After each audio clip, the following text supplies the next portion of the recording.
All right, so let me share with you guys what we're doing today.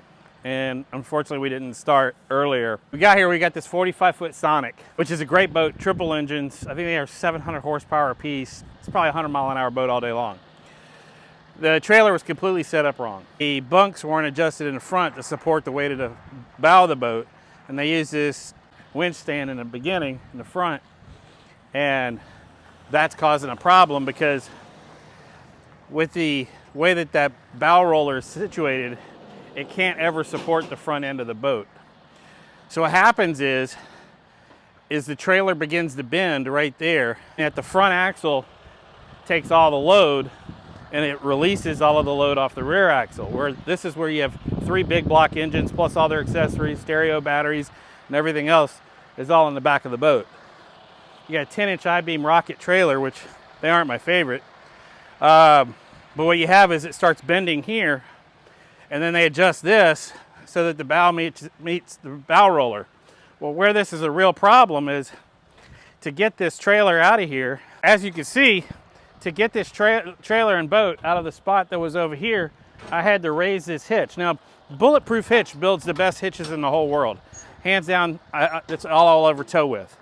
You can see I've got the supports on it. This thing will tag tow 36,000 pounds. I've added this extra 6 inches of rise. They don't sell a trailer hitch with the added up or down. This really helps when you have a surge coupler where this ball is now higher than the center line of the trailer. That's a problem. Now you can see how high I had to have this all the way up. Now you see where the trailer lies. If you look at the trailer now, other than the fender being in the wrong spot, the trailer now, the I-beams are completely level. When I got to this thing, the trailer was bent up. That means you have spring built into your trailer.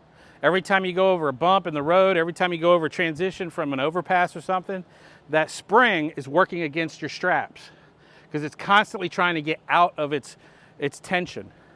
So now this trailer is completely level.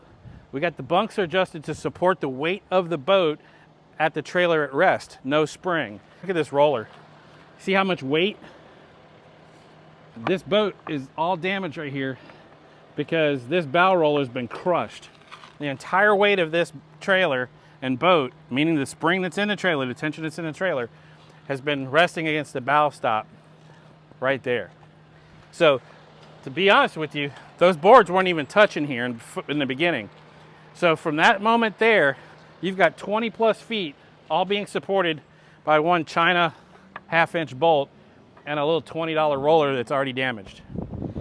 That's the trailer business. So now I'll tighten all this up. So we put the board in there to support the keel on a spread across the former that's built into the boat. Here it's a solid hit here. There's no echo. That means there's a solid former across the straight of the boat. See, you hear that. You don't hear anything there. So that's a solid part of the boat. So we used the weight of the boat, lifted it off the trailer, took all the spring out of it. Now it's in a straight, perfect line. Look underneath there. The brake hoses are dangling. Not my idea of a great trailer. It's got to go all the way across the country. Yeah, I got to put some air in them tires. All right, raise it up.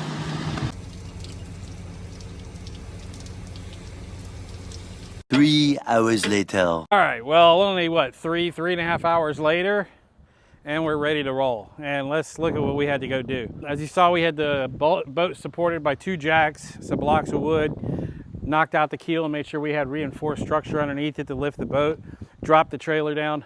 The trailer had almost 8 to 10 inches of bend in it.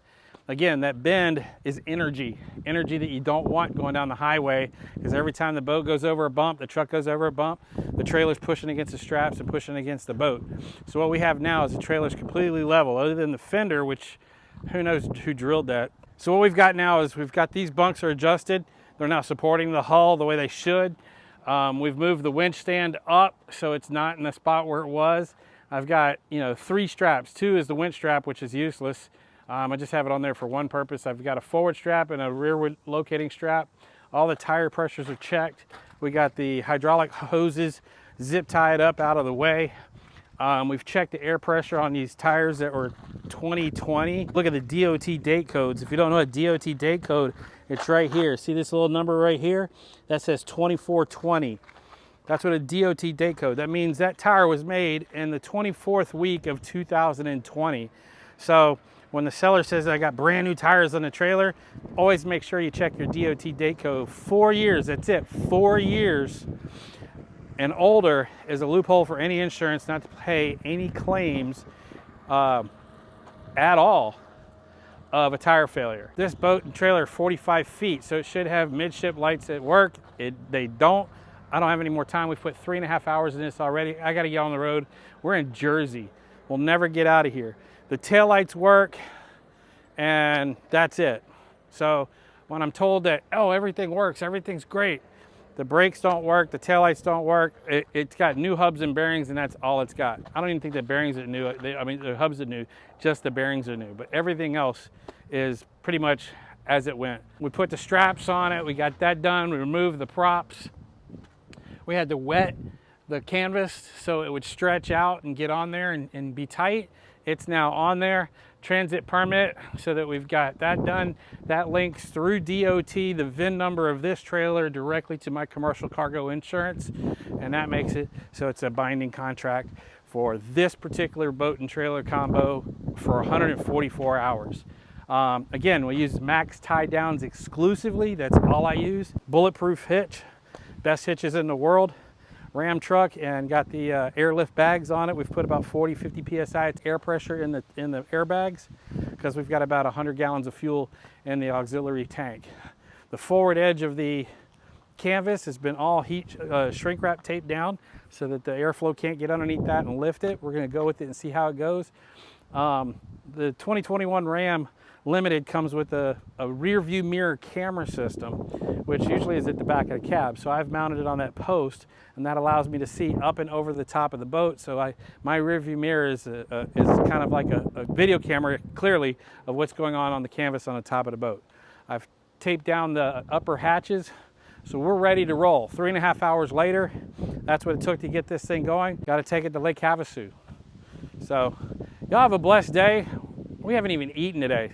So we're gonna get some refreshments. The guys here at Marine Unlimited, if you have a high performance boat in the Northeast, this is the place to go. I did a little drone footage. Y'all get to check that out and see some of the crazy stuff over here. Got a couple Spectres, they got skaters, they've got everything here. It's a one-stop shop place for everything you need in the Northeast. My name's David Wilkes, and y'all have a blessed day.